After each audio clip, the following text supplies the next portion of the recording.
So let's go ahead and plot these points. So 3.56, that would be 10 milliliters is here. 3.56 would be about here. So this is about 3. 3.5 would be about here.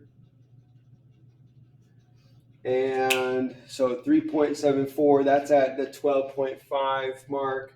So 12.5 is actually between here and here. So this is 10 and 15, so it would be in the middle here. So 3.75 would be about here.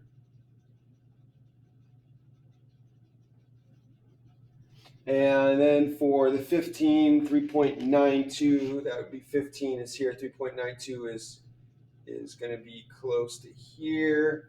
And then 4.34, that's going to be at this point here. So 4.34. So that's going to be about here. So about there. All right, so those are the points at these volumes here adding NaOH. So what about this point here? So now we want to find the pH after adding 25 milliliters. That's going to be at the equivalence point. So before we get there, though, there's one special point I want to point out, and that's the half equivalence point. And so the half equivalence point is right here at 12.5 milliliters. So why is that special? We know that to reach the equivalence point, you need to add 25 milliliters. But what if you add half of that? So we know that if you add 25 milliliters, that's going to be the point at which you have the same number of moles. You added the number of moles of base you needed to add to neutralize all of the moles of the acid that you had originally. So you wouldn't have any acid left over. You would just have the conjugate base. So it'd all be conjugate base. That's at the equivalence point here. So then at the equivalence point, it becomes a conjugate base problem. Instead of a weak acid problem, it would be the conjugate base, which is a weak base as well. So it would be a weak base problem at the equivalence point. But at the half equivalence point, that's where you've added half of the moles to react, half of the moles of base, the NaOH, to react with half of the acid. So half of the acid is reacted, which makes your conjugate base. And then you're going to have half of the acid left over. So now, what in this case, at the half equivalence point, you've got an equal amount of acid and conjugate base. So at this point, if you've got equal numbers, you've got equal amounts of acid and base, then if you use the Henderson-Hasselbalch equation, right? So if we say pH is equal to the pKa plus the log of base over acid, the concentration of base over acid. So at the half equivalence point, you've added half the strong base that you needed to react with all of the acid. So that means only half of the acid has reacted. So if half of the acid reacted, that means half of it has become the weak base. So now you've got the conjugate base of the acid. So now they are equal amounts. And so if they're equal, then this is a 1-to-1, right? So the log of 1 is 0. So that means at the half equivalence point, the pH is equal to the pKa. And we said before that the pKa is 3.74, and therefore we see that 3.74 is the pH. And so that is an important point to remember. So at the half equivalence point, the pH is equal to the pKa. All right, so what about at the equivalence point? So we said here that at the equivalence point, we have added enough strong base to completely react with all of the acid. So what happens at that point is that, so you start off with 0.025 moles of your acid. And so at this point, if we do our table here, right? So let's erase the stuff here. And let's take a look at what our table would look like.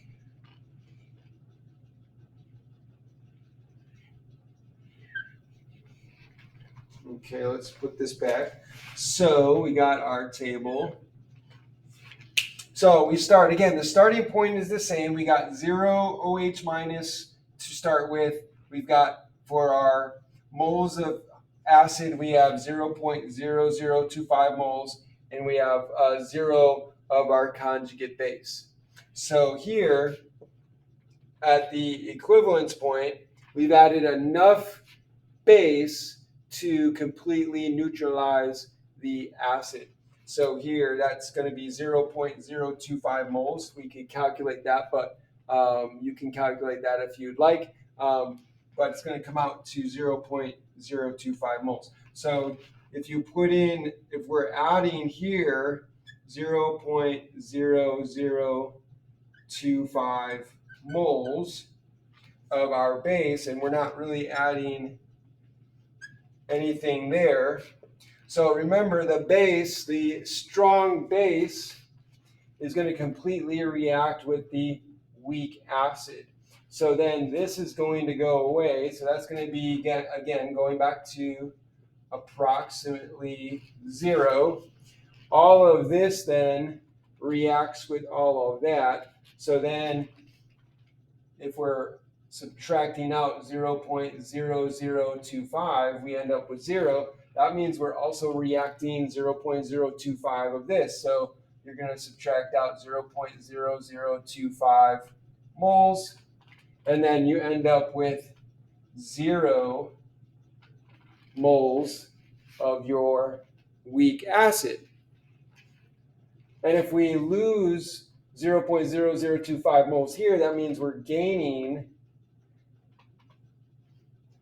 0.0025 moles of our conjugate base. So in the end, we end up with 0.0025 moles of the conjugate base, and we don't have any acid.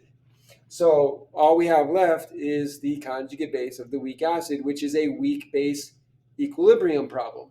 So now we just set up our ice table for the equilibrium of a weak base. So then we would change this. So if we change this and go back to an equilibrium problem, so then our table here becomes an ice table. So if we change this like so, we change that, get rid of that and this. So we can get rid of this, and we can get rid of this. Okay, so we have our ice table.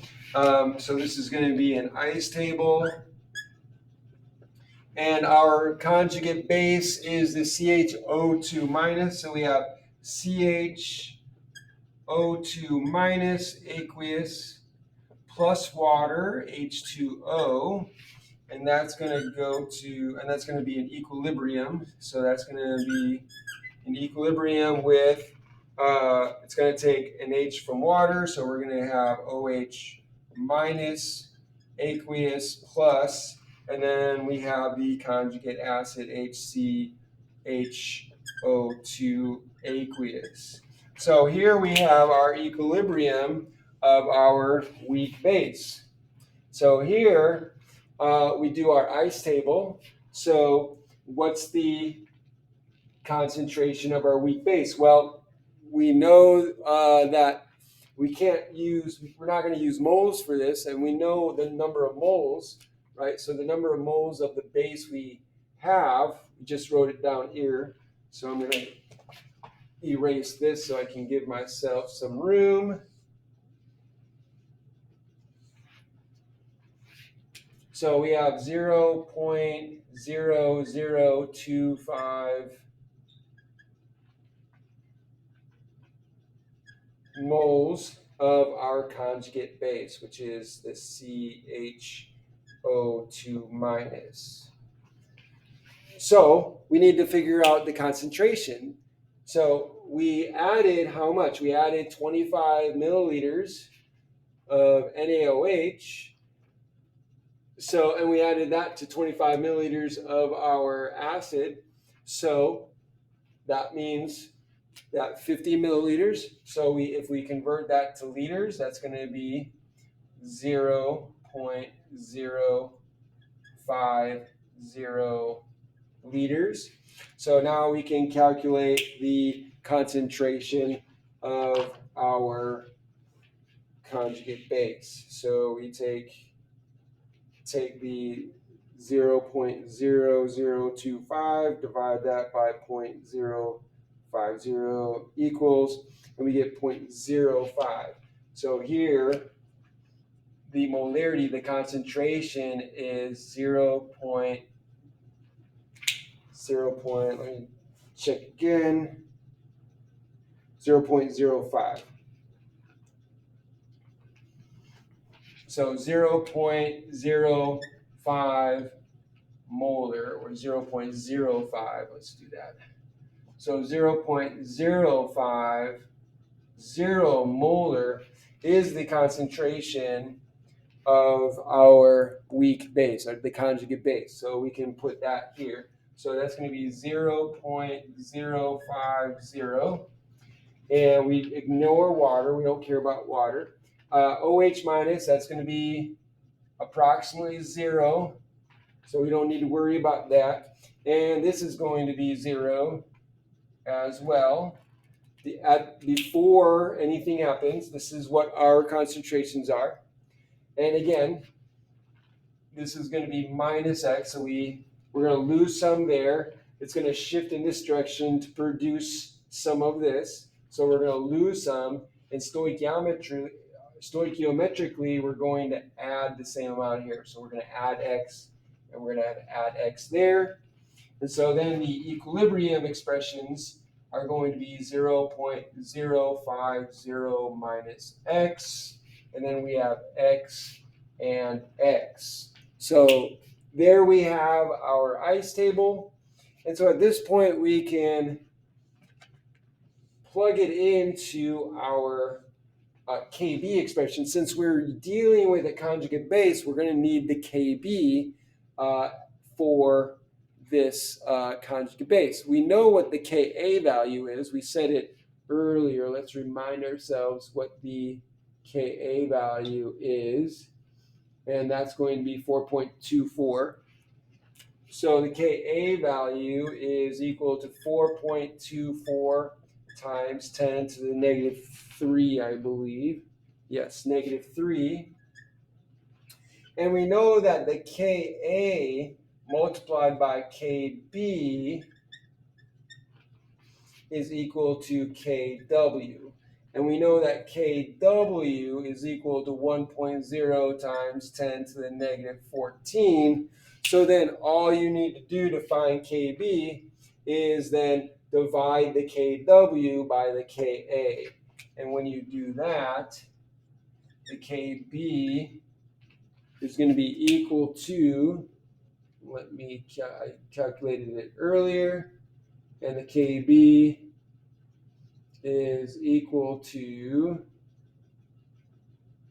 5.6 times 10 to the 11. So this is going to be 5.6 times 10 to the negative 11. So that is the Kb. So now we can take that Kb, just like before,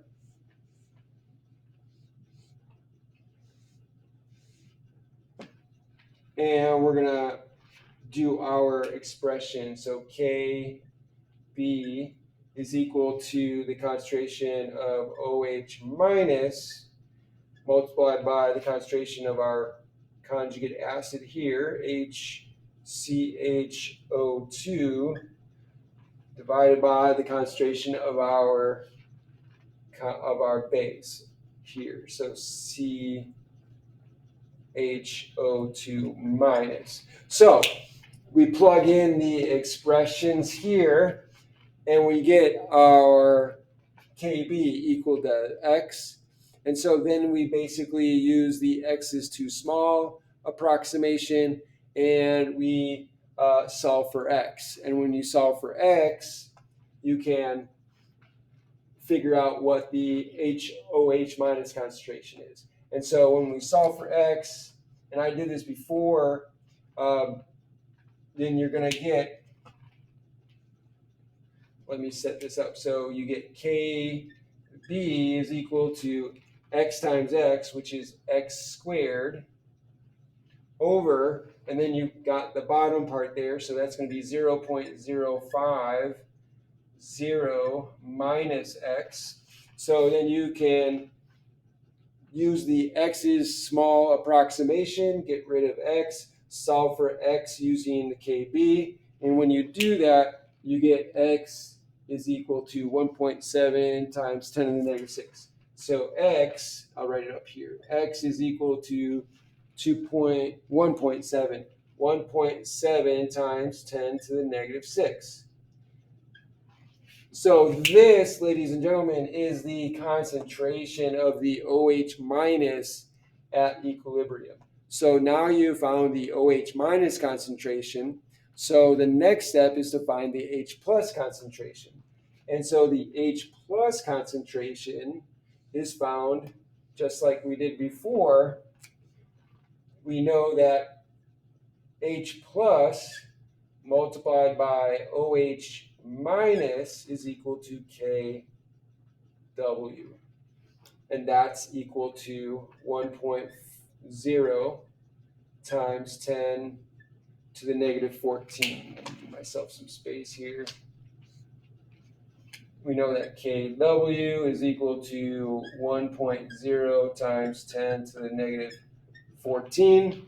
And so we know the OH concentration here, and we know the Kw, so you divide the Kw by the OH minus, and then you get H plus. And so the H plus concentration then becomes 5.9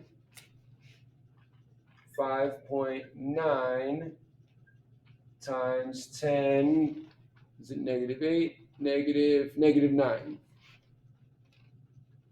And then all you do here to find the pH is you plug it in. pH is equal to the negative log of the H plus concentration, which is 5.9 times 10 to the negative 9.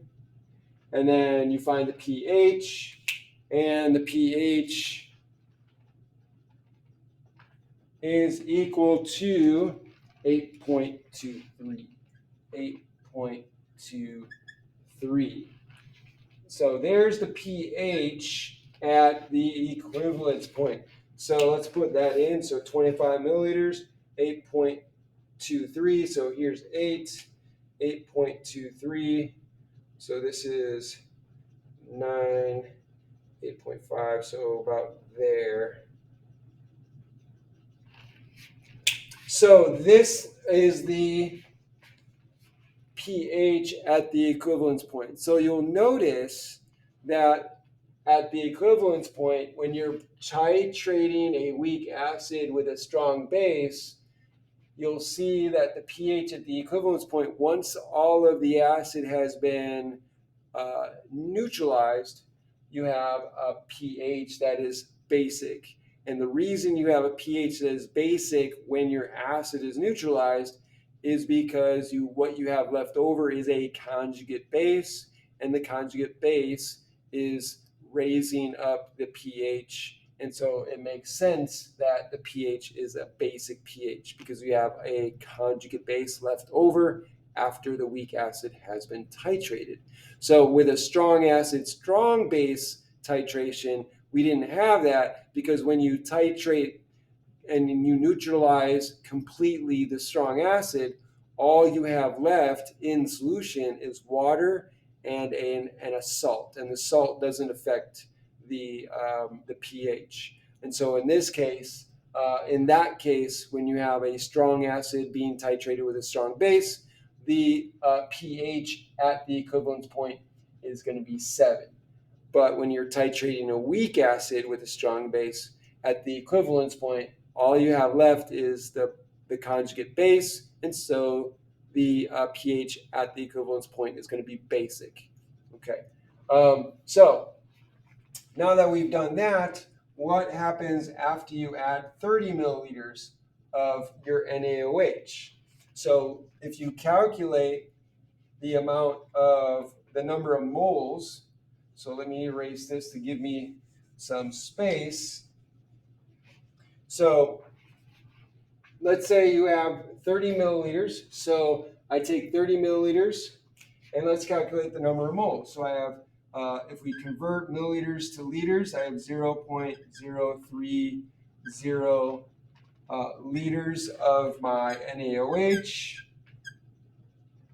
If I multiply that by 0.100 moles of my NaOH over 1 liter, liters cancels out, and I have 0.0030 moles of my NaOH. So then now that I have NaOH, I need to do my stoichiometry equation, my stoichiometry part of the problem, because I need to figure out how much is left of my species. So then if I switch my table back to the original, right, so bear with me. So if I go back to my other table,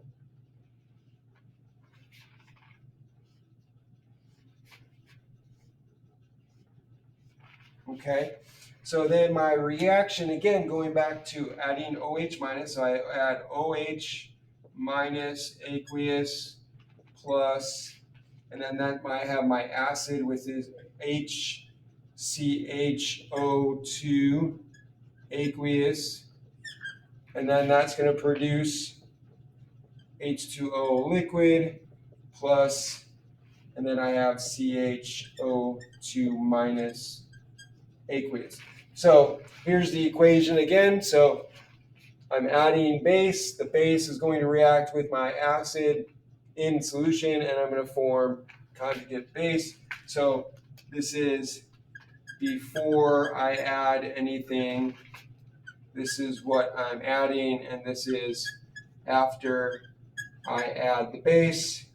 So before, again, the number of moles that I have is 0.0025 moles. And again, because this is a stoichiometry problem, I'm using moles. So I have moles of, oops,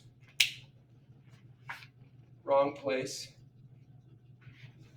So I have here the acid is 0.0025 moles of the acid to begin with. I have approximately 0.00 moles of OH in solution. We're ignoring water. And I have, again, to start with, I have 0.00 moles of the conjugate base. And I'm adding this amount of my base. So here, what I'm adding is 0.0030 moles of my base. I'm not adding anything here. And so now you'll see that I have more moles of my hydroxide than I do of my original acid. And so that's important Give me a moment here. And that's important because now it's a strong base problem. Why is that? Because notice that if all of this is going to completely react with all of this, then this is going to be gone. And so this is going to be subtracting 0.0025 moles because I have more strong base than I do the weak acid. So all of the weak acid is neutralized, plus I'll have left over OH minus. So this becomes 0. And so this reacts with this. So I'm going to have to subtract out from this minus 0.0025. And I'm left with 0.0005 moles. So I have 0.005 moles of my OH minus left over. And I also have, because this is reacted, I'm going to add 0.0025 moles of my conjugate base. So I end up in the end with 0.0025 moles of my conjugate base.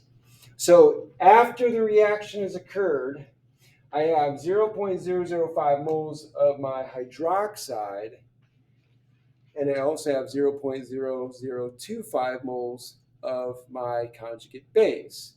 So here we have a mixture of a strong base with a weak base, and what we saw before is that whenever you have a strong base with a weak base, the strong base overwhelms the weak base. So you can ignore the weak base portion of it and just focus on the strong base. So all you need to do to find the pH is take the amount of your base that you have, your OH minus that's left over, and focus on that.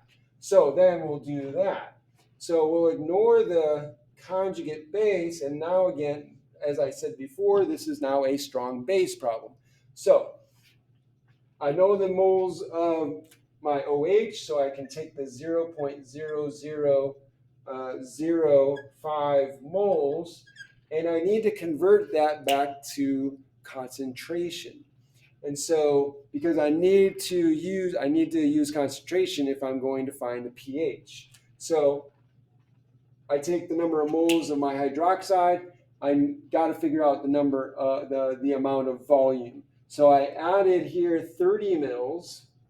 And so 30 plus 25 that I started with is going to be 55 mils. So that's the same as 0.0550 liters. So I can calculate the concentration. So that concentration, let me calculate that really quick.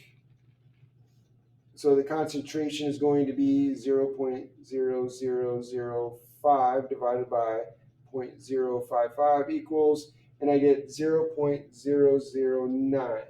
So that's going to be 0.009 mole or 91 molar of my OH minus concentration.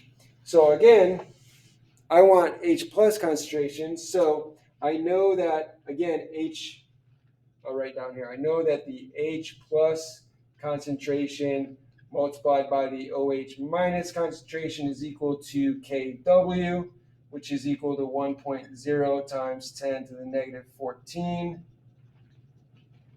So all I need to do is take my concentration of my OH and then divide both sides, and I get my H plus concentration, and that is going to be 1.1 times 10 to the negative 12. So then the H plus concentration is equal to 1.1 times 10 to the negative 12.